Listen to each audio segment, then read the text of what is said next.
Y atención a esta información de última hora porque agrava la tensión en la frontera. Las calles de la frontera sur de Estados Unidos nunca habían sido tan peligrosas.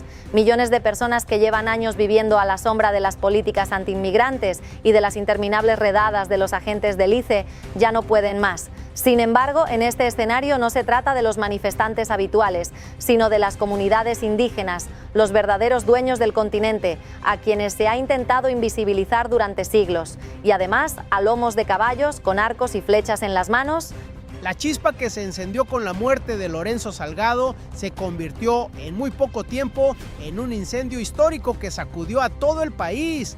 Las manifestaciones cotidianas en las calles se han transformado en un campo de resistencia asimétrico, en el que agentes del ICE, equipados con chalecos antibalas y armas automáticas, se enfrentan a guerreros indígenas a caballo y armados con arcos. Mientras en Washington suenan las campanas de la crisis política, al otro lado de la frontera, el gobierno mexicano observa los acontecimientos con una actitud serena, pero no por ello menos desafiante. Salgado era un padre que llevaba años trabajando en este país y que soportaba las cargas más pesadas del sistema.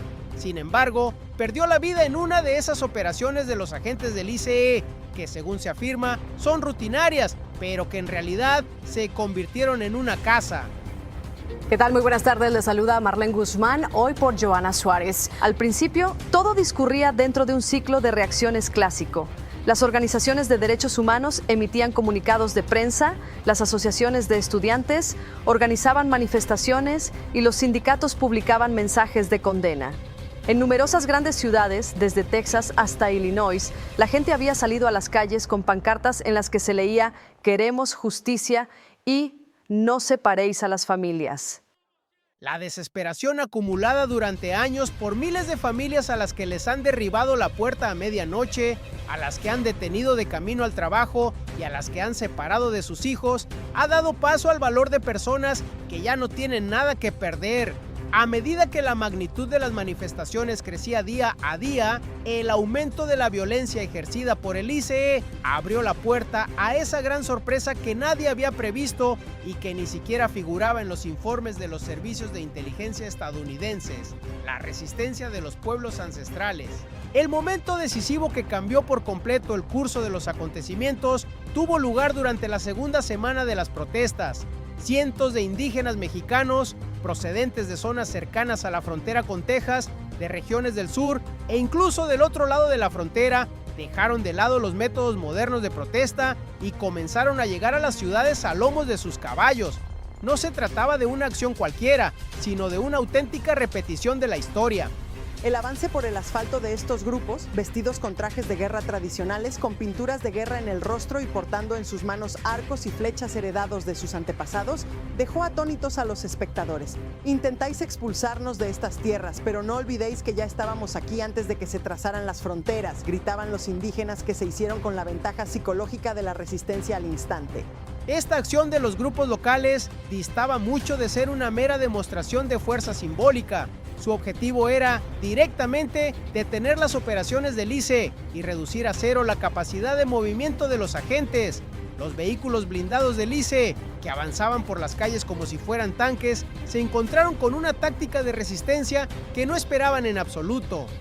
Las noticias que llegan desde el terreno ponen de manifiesto el enorme colapso que ha sufrido el aparato de seguridad estadounidense. Justo cuando unos agentes del ICE, totalmente equipados, con chalecos antibalas y armados con armas automáticas, se disponían a realizar una redada en un barrio. De repente comenzaron a aparecer grupos de indígenas a caballo desde el principio de la calle. Lo que hay que destacar especialmente aquí es que los indígenas paralizaron las operaciones de ICE con una inteligencia táctica extraordinaria. Las flechas, lanzadas en ráfagas, no apuntaban a los cuerpos de los agentes, sino a los neumáticos, las lunas y las antenas de las radios de los vehículos de ICE. Las flechas que se clavaban una tras otra en los neumáticos de esos todoterrenos blindados, en los que tanto se confiaba, dejaban a los vehículos inmovilizados en cuestión de segundos. El shock y la impotencia que experimentaron los agentes del ICE ante los resistentes a caballo se perciben claramente en las grabaciones filtradas de las radios de la policía. Los mensajes llenos de pánico del tipo Hay grupos a caballo, están disparando flechas, los vehículos no pueden moverse, no sabemos qué hacer, son la prueba más tangible de cómo el equipamiento moderno puede resultar ineficaz frente a una forma de resistencia ancestral. En muchos barrios, los agentes quedaron rodeados y atrapados en sus vehículos y se vieron obligados a retirarse sin esperar refuerzos. El caos en las calles ha causado más revuelo en los pasillos de Washington que en el asfalto. La Casa Blanca y el Pentágono consideran que el hecho de que los acontecimientos hayan alcanzado esta magnitud supone un grave fallo de los servicios de inteligencia. Los políticos, que esperaban una clásica huelga de trabajadores o una manifestación de izquierdas, se encuentran desconcertados ante esta resistencia que desafía con arcos y flechas a los escudos de acero. Ante la escalada de los acontecimientos, el gobierno del presidente de Estados Unidos, Donald Trump, convocó de inmediato al Consejo de Seguridad Nacional. En las declaraciones oficiales realizadas, se transmitieron mensajes del tipo: garantizaremos la ley y el orden, no permitiremos que nuestras ciudades sean ocupadas y, si es necesario, no dudaremos en tomar las medidas más severas. Según informaciones filtradas desde los pasillos del poder, algunos senadores republicanos radicales y asesores de seguridad, alegando que el ICE y la policía local no pueden hacer frente a esta amenaza asimétrica, exigen el despliegue directo de los marines estadounidenses y de unidades de la Guardia Nacional fuertemente armadas en los centros urbanos. El hecho de enviar al ejército a las calles contra sus propios ciudadanos, contra los trabajadores que generan el valor producido en su propio territorio y contra los auténticos pueblos indígenas de ese continente, ha provocado una enorme crisis constitucional en la política interna estadounidense.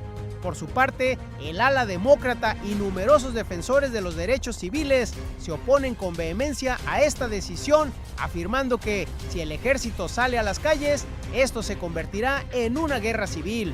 Según las informaciones, Trump pidió a Sheinbaum que detuviera de inmediato a esos insurrectos a caballo, que reforzara la seguridad fronteriza y que instara a los grupos indígenas a regresar. La amenaza que se cernía sobre la mesa era la aplicación de duras sanciones económicas y el cierre de los pasos fronterizos. Sin embargo, la respuesta de Sheinbaum frustró las expectativas de Washington. El gobierno mexicano señaló que el origen del caos no se encuentra en México, sino en las propias políticas migratorias de Estados Unidos y en la violencia desproporcionada ejercida por los agentes del ICE. Además, destacó que esos grupos a caballo no procedían únicamente del otro lado de la frontera, sino que una gran parte de ellos eran nativos y personas de origen mexicano que ya vivían dentro de las fronteras de Estados Unidos. Cuando esta fuerza laboral, considerada por muchos como uno de los pilares invisibles de la economía estadounidense, dejó de trabajar, bastaron solo unos días para que los estantes de los supermercados comenzaran a vaciarse, las obras de construcción se paralizaran y las cadenas de suministro se vieran gravemente afectadas. Ante el creciente impacto económico, los grandes empresarios y directivos de las principales compañías comenzaron a presionar a la Casa Blanca para que resolviera la crisis de inmediato. Al mismo tiempo, quedó en evidencia que las amenazas de Donald Trump de imponer sanciones económicas contra México tenían un alcance limitado y que la economía de Estados Unidos dependía en gran medida de esa fuerza laboral.